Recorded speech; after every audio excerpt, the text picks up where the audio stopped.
Hola, welcome to Profe Brown Spanish. Today we're going to look at verb structures that are followed by infinitive, or the infinitive verb, which is of course the base form of the verb that you would find in the dictionary. And the verb structures that we're going to look at today are ones that in some cases don't necessarily directly translate, although they can do. But we need to look at the structures as a whole and look at the sentence as a whole to work out what is being said, and then work out how we're going to use them ourselves. So the first one we're going to look at is se puede, se pueden. These structures are typically told to mean things such as you can. And they can mean you can. That's not necessarily wrong.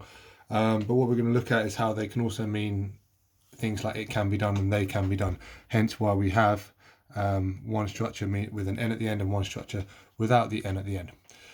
So the N refers to, or the lack of the N, and the N refers to the noun in the sentence. If the noun is singular, then we would use se puede. If the noun is plural, we would use se pueden. So it can mean you can, but it can also mean can be done. So we'll look at an example to show how it can mean both those structures and how we can understand it. So first one, se puede estudiar español. So first of all, we've got the infinitive verb following se puede or se pueden, or se puede in this case, but se pueden always followed by an infinitive verb, as with all the structures that we're going to look at today. So this structure here, se puede estudiar español, can mean yes, you can study Spanish, as in you can be in the general you, not the personal you, the general you. In general, you can study Spanish, but the perhaps more direct way of looking at this is to say Spanish can be studied. Okay, so se puede is yes, you can, but also can be done. So in this case, se puede estudiar español, you can study Spanish, or Spanish can be studied. Another example we could have is se puede visitar el monumento. So this sentence, as with the one above, we've got a singular noun in the sentence. So el monumento español is a singular form. Therefore, we would use se puede without the N at the end. Again, it is followed by an infinitive verb. Okay, so se puede visitar el monumento. You can visit the monument, or, as we said before, we can almost flip it around. Perhaps a more direct translation would be to say the monument can be visited. Like I said, because el monumento is singular in this case, we use se puede. But of course, if we were going to say monuments plural, then we would just have the exact same sentence structure, but we would say change se puede to se pueden, such as this.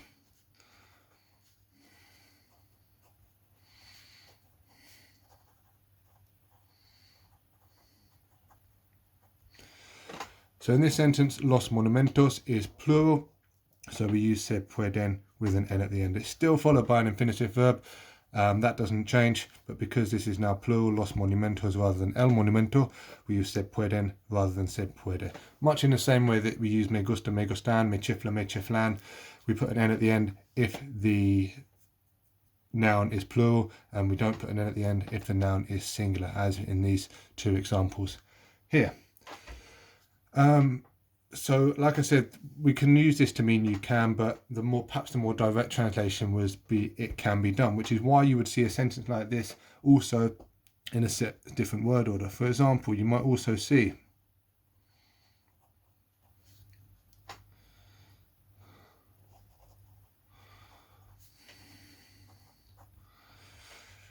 this is perhaps a word order that would be more direct to English, but it has exactly the same meaning as the one above. Okay, so los monumentos se pueden visitar, the monuments can be visited, or you can visit the monuments, but yes, the monuments can be visited. And like I said, that word order is perhaps more direct to English, but the meaning is exactly the same for this one and this one. And like I said, the main thing about this is to just identify what the noun is in the sentence. And once you know what the noun is in the sentence, whether you're reading it or whether you are saying it, writing it, whatever else, once you know what the noun is in the sentence, then you can work out whether to use se puede or se pueden. So for example, a sentence like this.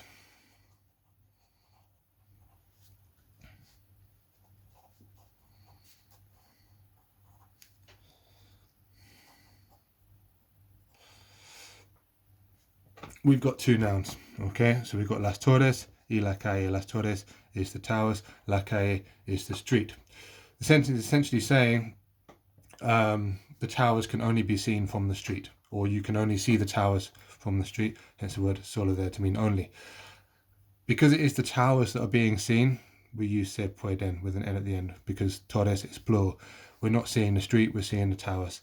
So you can only see the towers from the street, would be solo se pueden ver las torres de la calle. So be aware of which noun is being referred to in terms of the verb, so we'll know whether to use se puede or se pueden. The next one we're going to look at works much the same way. So we've got se debería, se deberían. Again, perhaps the most common way of translating it, this would be you should, or you ought to. But again, as with the one above, we can use it as you can or can be done. This one can be translated as you should or should be done. So again, let's have a look at some examples. We could have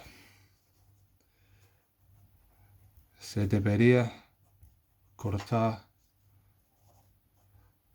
el césped. El césped is the grass, or the lawn, let's say. So you should cut the lawn, or the lawn should be cut.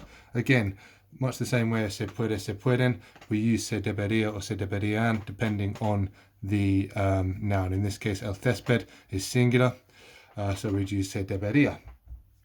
Of course, we can use this structure and the one above in a negative sentence. Just make sure to put the negative word in front of this first verb. So for example,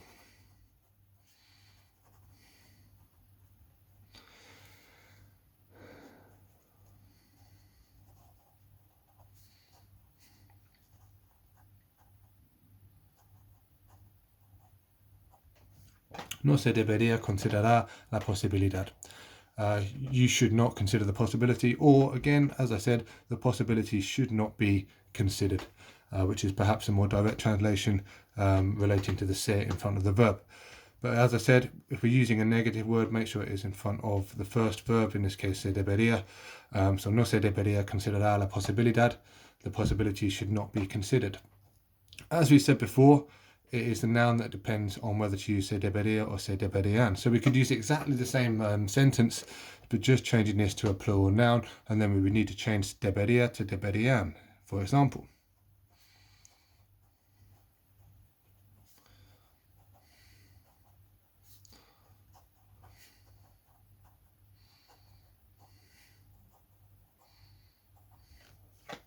So no se deberían considerar las posibilidades.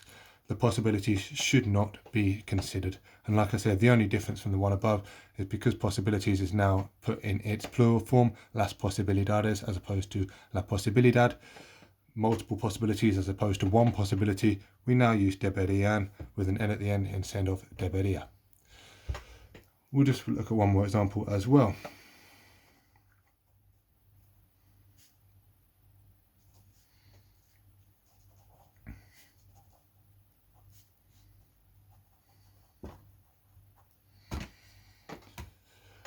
Again, se deberían crear más empleos, more jobs should be created. And as with above, más empleos could be put in front of se deberían. The important thing, as I said here, is to look at the whole structure, work out what's being said, and then going from there.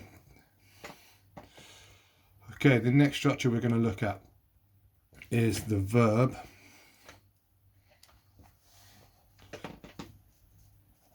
soler. Now, soler doesn't necessarily directly translate. As I said, all of these we need to be careful with direct translation and understanding them for what they are in Spanish. But soler is a verb that we wouldn't really use in English, meaning, let's say, to usually do something or to tend to do something.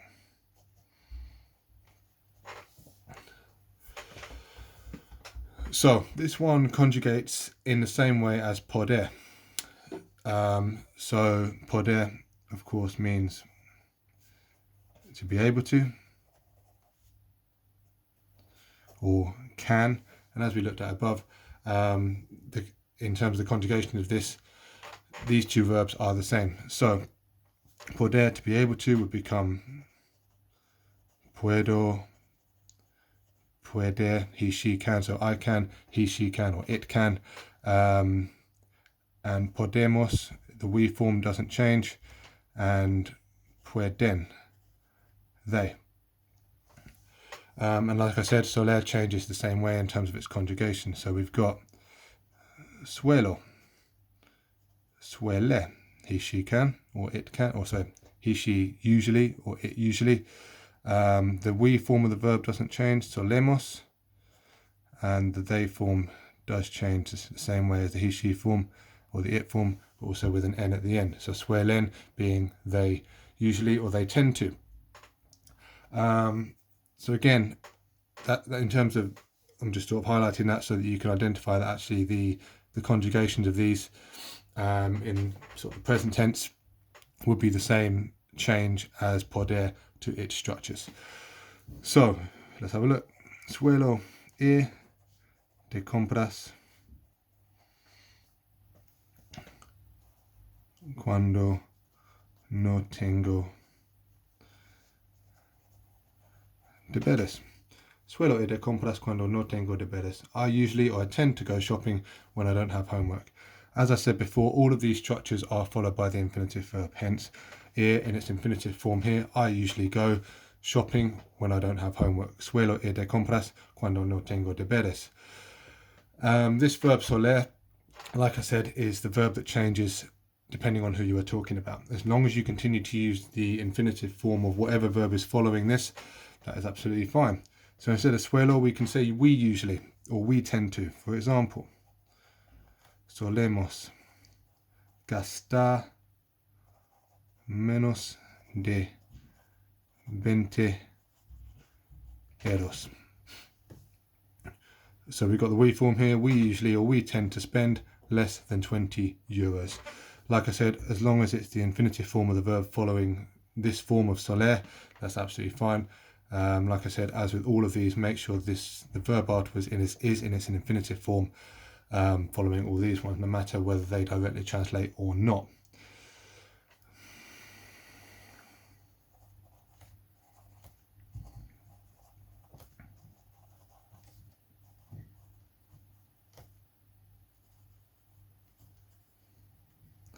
And finally, we've got here a he, she example, suele.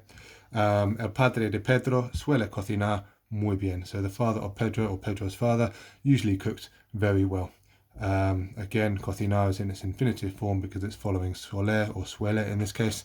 Make sure that is the case all the way through. Like I said, don't try and think about the direct translation for some of these. Just remember the rule that actually we use the infinitive form after these structures. So the last one we're going to look at is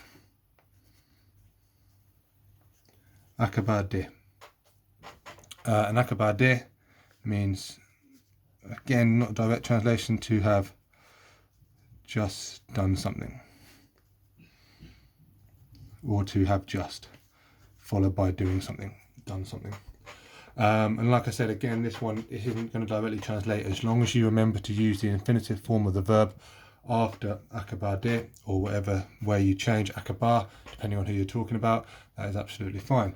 So again, some examples. Acaban de construir un nuevo hospital. Acaban with an N at the end. Remember, when verbs end in N, it refers to the they form. So they have just built a new hospital. Note that we're not changing construir to the form of built, because we're using acabar de, we need to use the infinitive form. So even though this doesn't directly translate, as I said before, make sure, as with all the other verbs that we've looked at today, make sure we use the infinitive form of the verb after acabar de, or whatever conjugation we look at. So acaban de construir un nuevo hospital, they have just built a new hospital. Another one.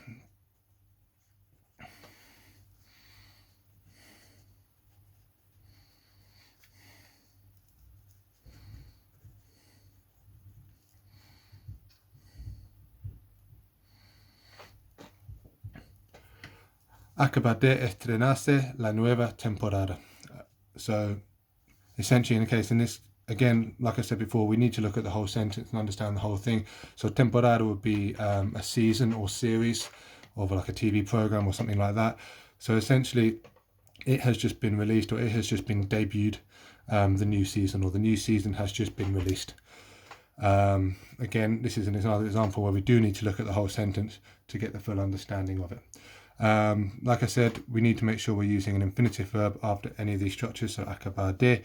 So if it is a reflexive verb, talking about he, she, it, or they, we keep the reflexive form of se at the end. We don't change that. However, if we are talking about ourselves and the verb after acabar de is reflexive, then it would change like this.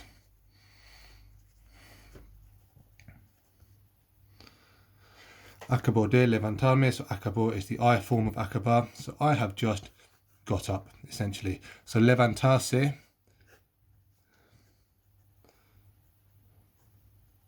is the infinitive form as you would find it in the dictionary. Levantarse, to get up, to literally lift yourself up. We would change it to levantarme in its infinitive form when we're talking about ourselves. So acabo de levantarme, I have just got myself up, or I have just got up. So yes, it is still the infinitive form, but just change the se to me if you are talking about yourself. So like I said, with these four verbs, regardless of how they would directly translate, make sure that you use the infinitive form after the verb. So se puede estudiar, se pueden visitar, se debería cortar, no se deberían considerar, suelo ir, solemos gastar, acaban de construir, and then the final example, acabo de levantarme. Like I said, make sure all of these structures, se puede, se pueden, se debería, se deberían, soler, and acabar de are all followed by the infinitive form of the verb. Adios.